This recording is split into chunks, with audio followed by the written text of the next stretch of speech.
Hello everybody, my name is Rollock and welcome back to Banjo-Kazooie. In the last episode, we got bottles to teach us all sorts of tricks of the trade, being combat, jumping, and whatnot, to help find our sister Tootie, who's been taken by the evil witch Corntilda. In today's episode, with the first world open, we are going to be heading into Mumbo's mountain.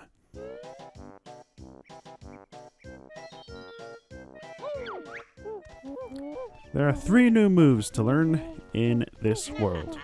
Find my molehills and I'll explain. Alright, so the first of many worlds have various things for us to collect. First off being notes. Notes are essentially the coins of this game. We just have to collect 100 of them in each world. And once we do that, we get ourselves a free 1-up. They also play a different role, but we will explain that later because there really isn't any explanation in the game itself when we first start collecting them. But it's best to just, collect everything you can see. Now, I am playing on the Switch N64 online thingamajig, whatever the hell you call it. Hence that little overlay thing I have, because if that weren't there, that would be popping up, and yeah, I don't want to show that. So, we're just going to leave that on now, and collect one of these guys. Yippee! You saved me! Corntilda has imprisoned 5 of us Jinjos on each world. Free us all to get a Jiggy. Scattered across each and every world are the Jinjos. I'm going to be saying that a lot. Collect 5 of them and you get a Jiggy. They're always going to be in every world, so keep an eye out for them. This guy is a big butt. I am not kidding, that is what he is called. This guy is invincible. However you knock him down a couple times, he will stay down for a while. And this is a honeycomb hive. Go away, leave my honeycombs alone. These guys will always drop 3 honeycomb pieces. They will not respawn, so use them sparingly if you're ever low on health. That's the thing about this game, enemies don't really respawn at any point whatsoever, so unless you re-enter the world, so just keep that in mind. Grr, this congas tree. Me hit bear with oranges. Ow. Okay, actually, I mean, Jesus. So this is our first instance of getting a Jiggy. All we gotta do is simply stand on these blocks while Conga throws a orange at us. And doing so will acquire us a Jiggy. Right onto us. Must search for 10 of us on each world. We'll help you progress through the witch's lair. When you're ready to leave this world, return to the start area and stand on the exit pad. So that's our first of many Jiggies. For Mumbo's Mountain, it's very easy to collect all the Jiggies, like very easy. I'm gonna go ahead and grab this orange here. Conga's orange, put it back. And go ahead and toss it over to Chimpy here. Oh, Chimpy like Conga's orange. Chimpy help Fat Bear and Bird.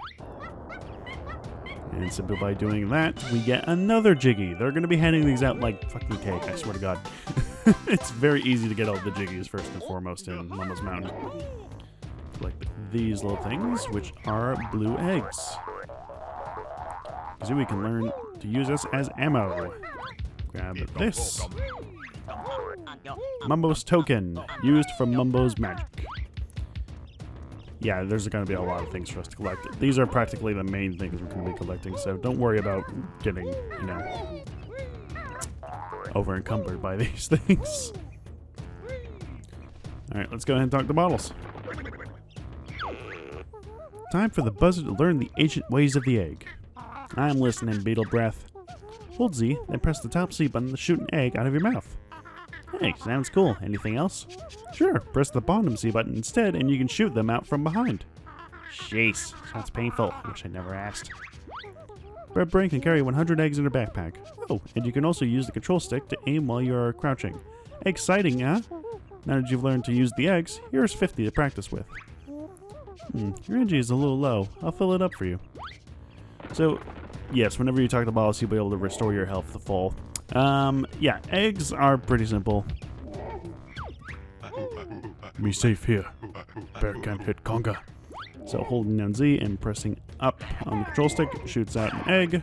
You simply jump out of the way of the oranges. Do it a couple more times. It's going to toss a few more oranges. And once more. Bear beat Conga. Me give prize to Bear. And he'll drop our third Jiggy. Yeah, they're really not hard to find in this level. Obviously, because it's the first level and things are going to be a bit easy. Especially enemies, as there are barely any enemies in the entirety of this map. And speaking of the map, it is rather small, like very, very small.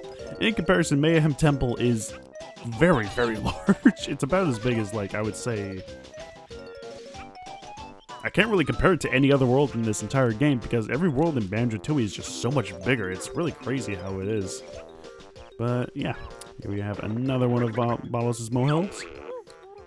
Talent Shot will let Kazooie tackle steep slopes with ease. Sounds useful. How does she do it? Hold Z, then press the left C button. Continue to hold Z while moving Kazooie around with the control stick. Go practice. So this is your main way of transportation. Sorry Banjo, but moving around on Kazooie is just so much easier and faster. While on Talon Trot, Kazooie is able to traverse slopes that Banjo would otherwise slip and fall on. It is also just the faster way to travel, so yeah. While in Talon Trot mode, unfortunately you can't attack, such as with the claw swipe or the roll, but you are able to jump into the rat-a-tat rap, such as so, and yeah. Yeah, the Talon Shot is possibly the best thing to really use in this game. For a variety of reasons. It just makes going through the game so much faster. Your traction also just gets better on this, especially on, like, we haven't encountered it yet, but later in some levels we'll be walking along ice. And the traction on that will be nothing. Yippee! You collected enough notes to break the first note door. Spell. Whatever that is, we'll figure it out later. And just grab another Jiggy just sitting out in the open without any challenge whatsoever. Again, very easy stuff. Now, you might see me accidentally hit the camera button a few times. That's because I'm playing on the Switch online thing, and there isn't really C buttons on the Pro controller, so I'm kind of just stuck with this. I really want to get the N64 the N64 online controller thing, and I just can't find it because it's always out of stock because fucking, you know, scalpers and shit and whatever the hell is going on there. Alright, these tickers out of the way, let's head into this. Yeah, okay, no bears allowed in Ticker's Tower. So, despite us having the Talon Trot now, we are still unable to progress up here because these slopes, even for Kazooie, are just too slippery. So we're gonna have to find some way to alleviate that problem. And yeah, there's really just no enemies left. Huh. Alright, and let's head into this little area here. Get this little guy being Grublin, I think his name is. Whatever it is, it's not powerful. I call this the Beak Buster. Jump into the air, then press Z to send Kazooie slamming hard to the floor. Yup, I don't like the sound of that, Banjo. Get used to it, Nest Girl. You'll be using it a lot. Whoa, Banjo, there's nothing more I could teach you on this world. And using it a lot is correct. The Beak Buster is our ground pound. I'm going to be comparing a lot to Mario. It's easier that way. Yeah, simply just jump, press Z, and you'll do a slam attack down. This can also be used to defeat certain enemies, as well as pretty much any enemy that you can really encounter. And by slamming down on certain objects, such as these huts, will drop us some goodies and a baddie, which, you know, is alright, I guess. Slam this one down, grab ourselves the green Genjo. Smash this one down, we'll give us a 1-up, and obviously the last one will drop a Jiggy. Very nice. We're already halfway done with this world and only 10 minutes in. That's how short these levels are. We Juju, Mumbo's daughter boy. Feed us with nice blue stones. This is another Jiggy, which is fairly easy as well. Simply do this. But once we get down to the last one, we want to hold off on that and then jump up here to grab another honeycomb piece. And then we go ahead and shoot. There. Nope. There we go. And grab ourselves yet another Jiggy. Alright, and before we go ahead and see what Mumbo has to offer in that skull hut over there, we want to do just a little bit more of exploring and grab ourselves another shade. They really are just everywhere. Again, first level is expected. Gotta make it easy for, you know, the little babbies and whatnot to make sure that they get enough for the next world. You only need 2 for the next world, but for, you know, 100% completion rate, I'm going to be gathering every single Jiggy. If this is a speed run, I'd already be out of this world. As you know, I would probably finish up this world because this would probably be the easiest thing to collect all the notes. And what do I know?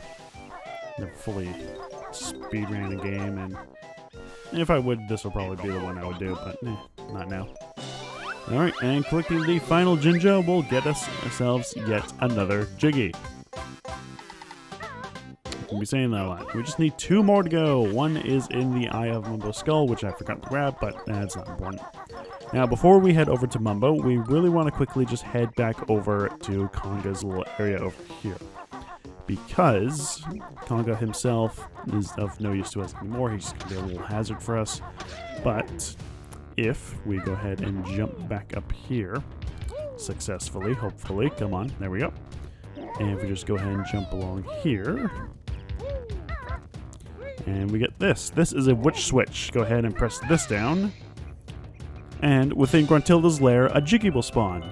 There is one of these in each world. This is how you get all the Jiggies in Gruntilda's lair. Witch switches are going to be hidden across pretty much every world. And while it is a bit tricky to find them, they're not really that difficult to find.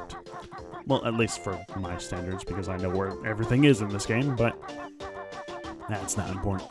Alright, and with that, we're pretty much done with everything we can do as Banjo and Kazooie, aside from this Jiggy here, so we'll go ahead and go back to that. There we go. Alright, and that's everything we can do as Banjo and Kazooie. So, let's go ahead and pay a visit to Mumbo. But first, let's collect some more notes. And let's also grab some eggs up here. Whenever you head into Mumbo's hut, you always want to take a look around up on the scaffolding and see what awaits us. Sometimes eggs, sometimes feathers. We haven't encountered that yet, or sometimes it's notes. Always helpful stuff. Let's go ahead and talk to our little shaman here. Me, Mumbo, best shaman in old game. Can help Banjo and Filthy Feathered One. Watch it, hut boy. Mumbo's magic tokens hid by witch. Find tokens and Mumbo help you. Ah, Banjo has plenty tokens. Stand on skull and press B to see mighty Mumbo magic. Mumbo's role in this game was really minor, but he's still super helpful. So let's go ahead and get ourselves transformed.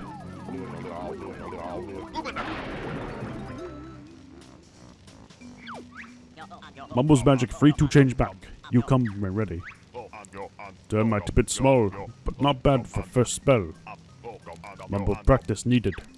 So the transformations in Banjo-Kazooie, as opposed to Banjo-Tooie, are very limited. Even just as this. As the termite, we really can't do anything aside from jump.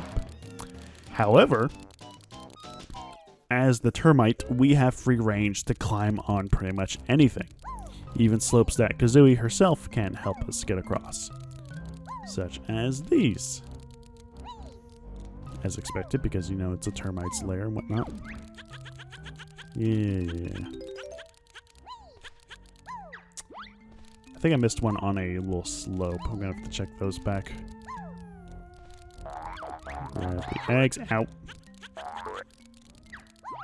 And we'll just go ahead and ignore that guy. And climb up here. Grab ourselves a 1-up. And at the very top of Ticker's Mountain is our last Jiggy. And once we collect them all, we get a little fanfare. Now, as to where the last 3 notes are, well, I'm pretty sure they're on one of the mounds. This is where the second honeycomb piece is. There's going to be 2 honeycomb pieces in each world, so keep an eye out for them. I'm pretty sure... 3 notes. Well, they're probably on one of these mounds here.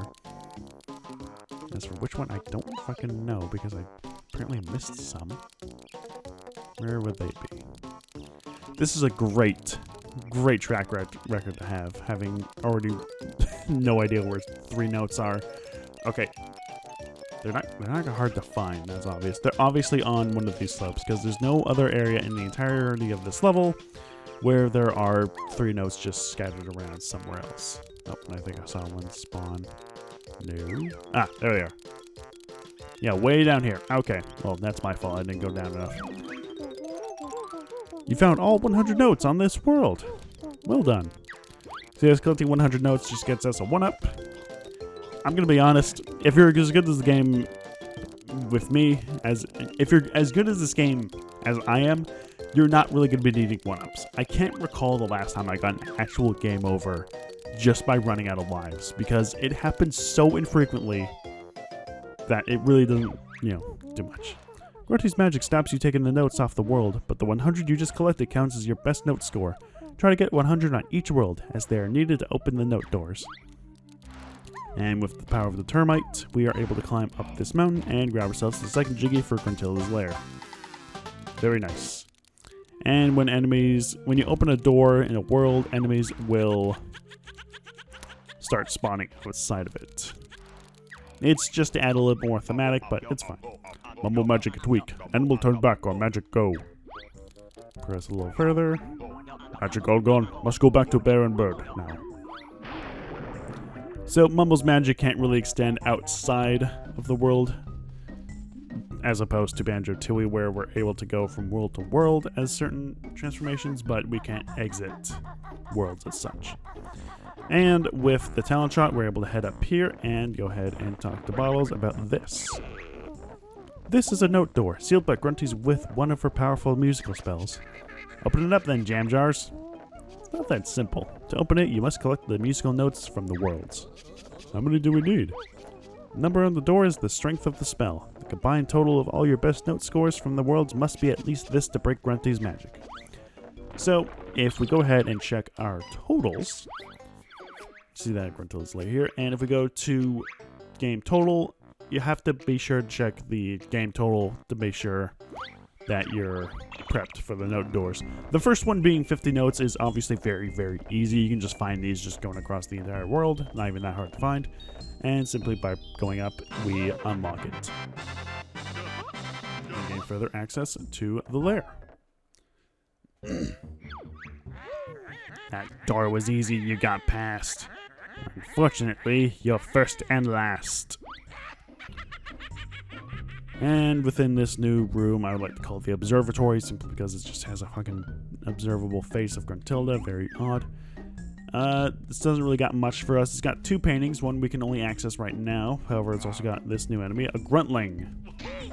A red Gruntling. They're very, very easy to kill. It takes 1 hit from practically anything.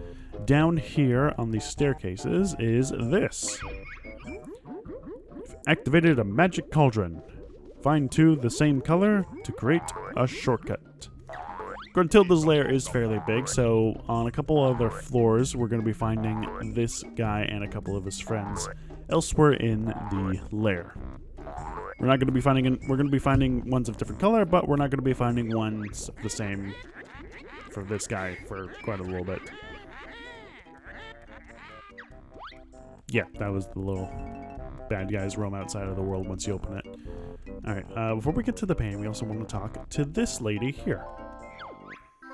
Hello there, young ones. I'm Gruntilda, Gruntilda's nicer sister. I've crept down here to help you defeat the old hag. It's about time she was taught a lesson. I know all of Grunty's disgusting secrets, and I'll tell you 3 of them every time you find me. Remember them well, young ones, as they will help you avoid a fiery fate. Press B if you'd like to hear them. Gruntilda is one of the most helpful NPCs in this entire game. Do not ignore her at all. Listen to what she has to say. Grunty brushes her rotten teeth with moldy cheese-flavored toothpaste. Maybe don't take it too into heart. She also washes her hair with engine oil. Yuck. And she gets her clothes from the trash can. Gruntilda will always have 3 tips or trivia bits about Gruntilda. While they are disgusting, you need to memorize these things because these are important for a much, much later event.